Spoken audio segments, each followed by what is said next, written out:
ہے اورنگزیب عالمگیر کو لوگوں نے بدنام کیا، وہ ظالم بادشاہ تھا نہ میرے بھائی، تاریخ کو بدلا گیا ہے۔ حقیقت یہ ہے کہ وہ انصاف مزاج بادشاہ تھا، وہ منصف مزاج بادشاہ تھا، وہ انصاف کا شہنشاہ تھا، وہ ٹوپیاں سی کر کے اپنا گھر چلاتا تھا، اور ایسا بادشاہ تھا الحمدللہ حضرت ملا جیون رحمۃ اللہ تعالی علیہ حضرت اورنگزیب عالمگیر کے استاذ ہیں۔ ایک مرتبہ بارش کا موسم تھا، بارش کے موسم میں اپنے استاد کے ساتھ عالمگیر اورنگزیب کہیں جا رہے ہیں، گھوڑے پر سواری ہے، چلتے چلتے نماز کا وقت ہوا۔ جب نماز کا وقت ہوا تو وہ کہنے لگا، حضور اورنگزیب عالمگیر کہنے لگے کہ نماز کا وقت ہو گیا ہے، چاروں طرف کیچڑ ہی کیچڑ ہے، وضو کیسے کریں؟ اب جگہ جگہ پر جنگلوں میں بارش کا پانی جمع ہو چکا تھا اور بڑے بڑے گڑھے پانی سے بھر گئے تھے، اتنے بڑے بڑے حوض نما ہو چکے تھے جو دہ در دا کے حکم میں آتے ہیں۔ اب بارش کا جب پانی گڈھوں میں جمع ہوتا ہے وہ مٹیالہ ہو جاتا ہے، مٹی رنگ کا ہو جاتا ہے۔ تو حضرت ملا جیون رحمۃ اللہ علیہ نے بادشاہ سے کہا کہ آؤ اس پانی سے وضو کر کے نماز پڑھتے ہیں۔ تو بادشاہ چونکہ نفاست پسند آدمی، تخت و تاج پہ رہنے والا،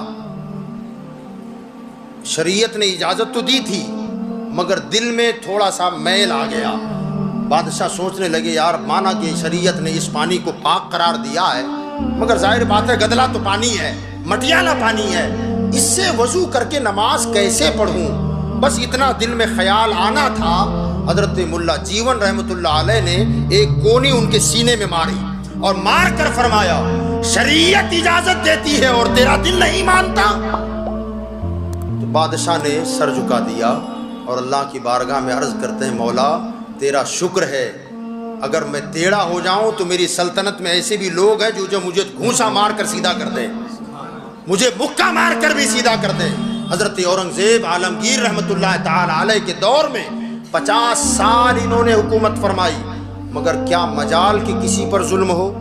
خالی مسلمان نہیں، یاد رکھے 800 سالہ دور حکومت میں اگر مسلمان بادشاہ چاہتے تو پورے ہندوستان میں ایک بھی غیر مسلم نہ ہوتا، پورا ہندوستان مسلمان ہو جاتا، مگر ان کے یہاں رواداری تھی، لا یکلف اللہ نفسا الا وسعها، اللہ تعالیٰ کسی کو اس کی جان سے زیادہ بوجھ نہیں ڈالتا۔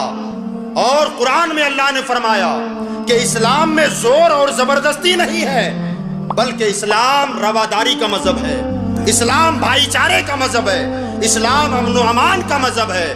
یاد رکھیں کہ اس زمانے میں جب حضرت اورنگزیب عالمگیر بادشاہ تھے، بنارس کی سرزمین جسے متھرا کہا جاتا ہے، وہاں کی سرزمین پر ایک پنڈت رہتا تھا جس کا نام پنڈت لالا رام ہے، اور وہ ذات کا برہمن تھا۔ اس زمانے میں بنارس جس کو متھرا کہا جاتا ہے، وہاں پر ایک گورنر مقرر ہوا بادشاہ کی طرف سے جس کا نام تھا ابراہیم خان۔ وہ وہاں بادشاہ نے اسے گورنر کی حیثیت سے مقرر کیا۔ اب یہ بندہ جو ابراہیم خان تھا یہ نفس پرست آدمی تھا، ہوس پرست آدمی تھا، عیاش قسم کا آدمی تھا۔ روزانہ اس کے سپاہی ادھر ادھر شہروں میں گھومتے رہتے تھے اور اس کے لیے ہر روز نئی خاتون کا انتظام کیا جاتا جو اس کے بستر کی زینت بن جائے۔ یہاں پنڈت لالا رام کے یہاں ایک نوجوان لڑکی تھی جس کا نام شکنتلا تاریخ میں محفوظ ہے۔ اب تاریخیں بدلی جا رہی ہیں مگر سچائی یہ ہے وہ شکنتلا کو اللہ تعالیٰ نے بڑے حسن و جمال سے نوازا تھا، ذہانت و فطانت کی ملکہ اللہ نے اسے بنایا تھا۔ ایک دن ایک سپاہی ابراہیم خان کے پاس آیا اور آ کر کے کہا کہ گورنر صاحب آپ ادھر ادھر لڑکیاں تلاش کرتے ہیں، آپ کے اپنے شہر میں ایک بڑی حسینہ ہے، بڑی خوبصورت ہے، اگر آپ چاہیں تو اس لڑکی کو اپنے بستر کی زینت بنا سکتے ہیں۔ اس کا دبدبہ اتنا زیادہ تھا کہ اس کے دربار میں کوئی چوں چرا کرنے کی طاقت نہیں رکھتا تھا۔ اس نے فوری طور پر پنڈت لالا رام جو ذات کا برہمن تھا اسے بلایا اور بلا کر کے یہ کہا کہ پنڈت میں نے سنا ہے کہ تیرے گھر ایک جوان بیٹی ہے، آج نہیں تو کل یقیناً وہ کسی اور کے گھر کی زینت بنے گی، اور میں چاہتا ہوں کہ تیری بیٹی میرے حرم سرائی کی زینت بنے،